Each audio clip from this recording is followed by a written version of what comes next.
Tem que tirar o índio. Il est temps de sortir l'Indien de la misère dans laquelle il vit. Hoje, Regardez, dans le reste du monde, aux États-Unis par exemple, ou en Guyane française, aqui mesmo nas Guianas Francesas, là-bas, você vous vê y a trouverez des quantidade Indiens de índio. qualité. Eu quero ir na Moi, universidade, je veux que eu l'Indien quero puisse ir aller à não l'université tirar tout en o vivant comme il le habitat dele, mas eu souhaite, quero mais dar avec uma une meilleure qualidade qualité de melhor vie. vida para o índio, sem que mexa com o meio ambiente dele.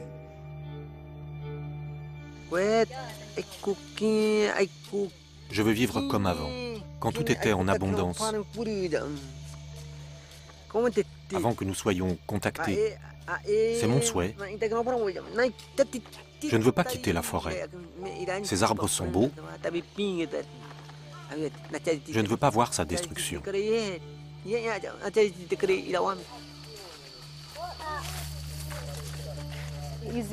Il existe toute une série de préjugés sur les Indiens, qu'ils sont paresseux, qu'ils ont bien trop de terre en leur possession. Et tous ces politiques en rajoutent en disant « ce ne sont pas 300 Indiens qui vont empêcher 6000 non-Indiens de vivre ».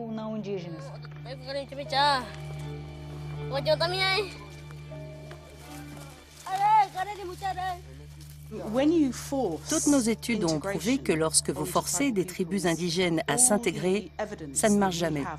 Vous pouvez le constater facilement.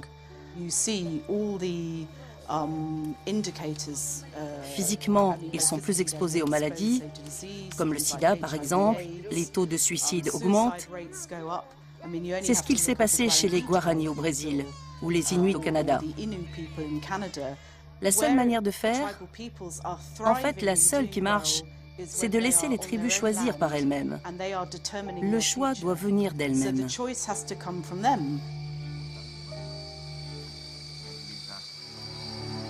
Depuis près de 2 ans, l'ONG britannique Survival International met la pression sur le gouvernement brésilien pour qu'il expulse tous ceux qui ont envahi le territoire Awa. Porte-parole de cette campagne, l'acteur Colin Firth.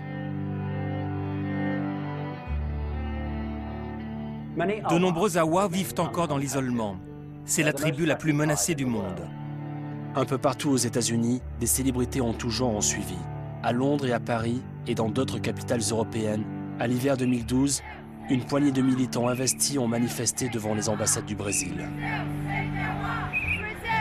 Sur place dans la forêt, des journalistes locaux décidaient également de s'intéresser au combat des Awa. Pour Survival, un seul homme est capable de sauver les Awa, le ministre de la Justice. Lui seul peut décider de l'expulsion des habitants de Victoria da Conquista et du démantèlement des scieries clandestines.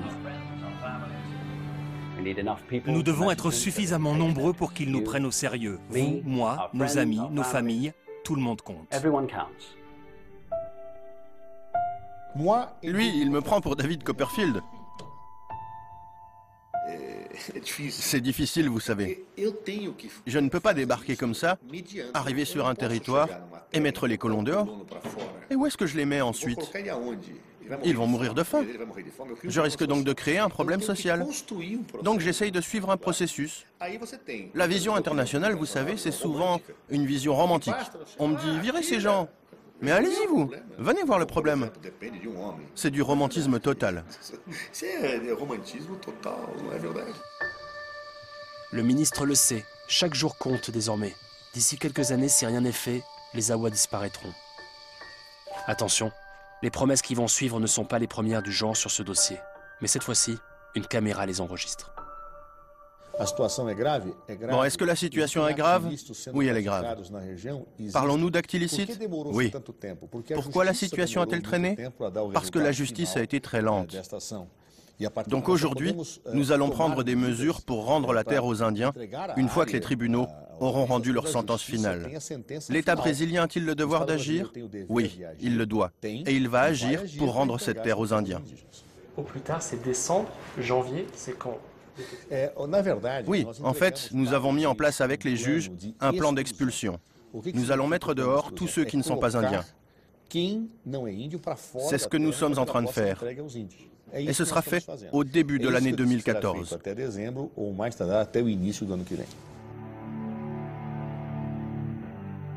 Combien de temps leur reste-t-il exactement? À quelle vitesse le progrès, comme diraient certains députés brésiliens, va-t-il les rattraper? Chez les Awa, on ne compte pas les années, mais le temps commence à presser. Je crois que nous aurons le sentiment d'avoir perdu une nation. Peu importe s'ils ne sont que 300, 400 ou 500. Imaginez si l'on extermine une nation, la nation française, la nation brésilienne.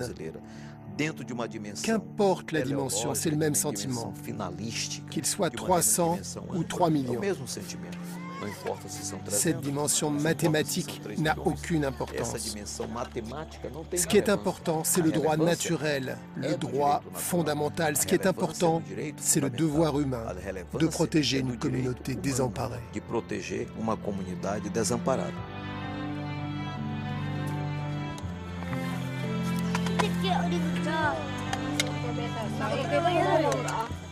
Mau kau menjunggah?